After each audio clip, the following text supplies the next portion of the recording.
Hollywood திரையுலகத்தில் இந்த Tran Aries படத்துக்குனே வந்து ஒரு ரசிகர் கூட்டம் இருக்குது. அந்த வகையில் தற்போது ஜாகிம் ரோனி இயக்கத்தில் ஜாட் லீட்டோ நடிப்பில் வெளிவந்த படம் தான் வந்து ட்ரான் ஏரிஸ். இந்த படம் வந்து எப்படி இருக்குது அப்படி தான் நம்ம இன்றைக்கி பார்க்க போகிறோம். அதுக்கு முன்னாடி நீங்கள் நம்ம சேனல் புதுசுனா மறக்காமல் நம்ம சேனலில் ஒரு சப்ஸ்கிரைப் பண்ணுங்கள், லைக் பண்ணுங்கள், ஷேர் பண்ணுங்கள். வாங்க இந்த படத்தோட ஸ்டோரிக்குள்ளே போகலாம்.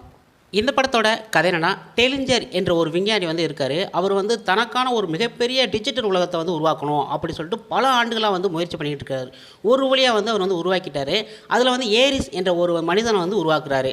அவரை வந்து நிஜ உலகத்தில் வந்து கொண்டு வந்து ஆர்மிக்கு வந்து நம்ம வந்து அனுப்பணும் அப்படி சொல்லிட்டு முயற்சி பண்ணிகிட்டு இருக்காரு.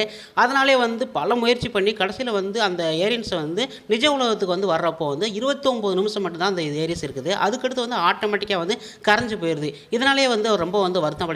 அதே டயத்தில் வந்து அதே நேரத்தில் அதுக்கு ஆப்போசிட்டாக வந்து இன்னொரு கம்பெனி வந்து இருக்குது. அதில் வந்து என்காம் நிறுவனத்தை சேர்ந்த ஈவ் அப்படிங்கிற ஒருத்தர் இருக்கிறாரு. அவர் வந்து நிஜ உலகத்தில் வந்து நிரந்தரமாக வந்து நான் உருவாக்குவேன் அப்படின்னு சொல்லிட்டு அவர் வந்து உருவாக்கிறார்.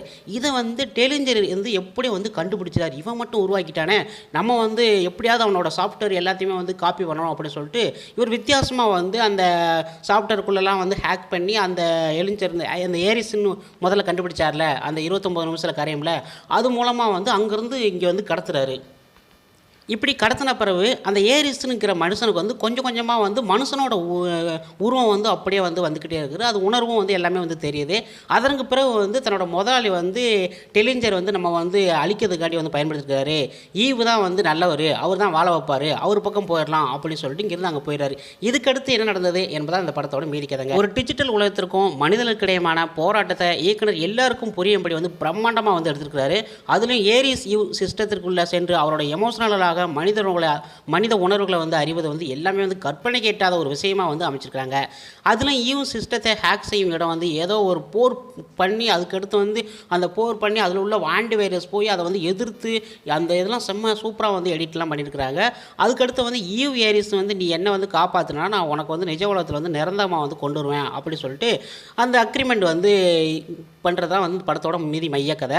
இது முடிஞ்ச பிறகு வந்து சுவாரஸ்யம் வந்து பிரம்மாண்டமாக வந்து கொண்டு சேர்ந்தால் கூட எமோஷனலாக வந்து டச் ஆகாத கனெக்ட் ஆகாத அளவுக்கு வந்து கொடுத்துருக்காங்க. அதுதான் அந்த படத்தோட மிகப்பெரிய ஒரு பலவீனம். அதோட வந்து ஏகப்பட்ட டெக்னிக்கல், ஏகப்பட்ட வார்த்தைகள், ஒரு கட்டத்தில் இது போதும்பா அப்படிங்கிற அளவுக்கு வந்து கொடுத்துருக்காங்க. மற்றபடி வந்து டெக்னிக்ஸாக வந்து படம் வந்து டாப் நச்சு தான் சொல்ல முடியும். அதிலும் ஈவ் சிஸ்டத்தை ஹேக் செய்ய விடும், ஈவை பிடிக்க ஏரிஸ் துரத்தும் காட்சி, கிளைமேக்ஸ் சண்டை காட்சின்னு அனைத்தையும் வந்து விசுவல் பண்ணியிருக்கிறாங்க. அதை விட பின்னணி இசையும் வந்து அபாரமாக சூப்பராக வந்து கொடுத்துருக்காங்க. இதில் ப்ளஸ்ன்னு சொல்லப்போனால் படத்தோட கதைக்களம், அப்புறம் வந்து டெக்னிக்ஸ் விஷயம், குறிப்பாக வந்து விஎஃப்எஸ், இது எல்லாமே வந்து சூப்பரு. அடுத்து பல்ப்புன்னு சொல்லப்போனால் கொஞ்சம் கூட கனெக்ட் ஆகாத எமோஷனல் காட்சியை வந்து கொடுத்துருக்காங்க. மொத்தத்தில் இந்த ட்ரான் ஏரிஸ் ஒரு ப்ரோக்ராமிற்கு வந்த உணர்வு ஆடியன்ஸுக்கும் இன்னும் வந்து காட்சியில் வந்து அமைச்சிருந்தா பெரிதளவு வந்து கவர்ந்திருக்கும் இந்த ட்ரான் ஏரிஸ். ஓகே நண்பர்களே, இது போன்ற வீடியோவை நீங்கள் உடனுக்குடன் தெரிஞ்சுக்கொள்ள என்பி நியூஸ் சேனலை சப்ஸ்கிரைப் பண்ணுங்கள், லைக் பண்ணுங்கள், ஷேர் பண்ணுங்கள். நெக்ஸ்ட் வீடியோக்குள்ளே போகலாம். நன்றி, வணக்கம்.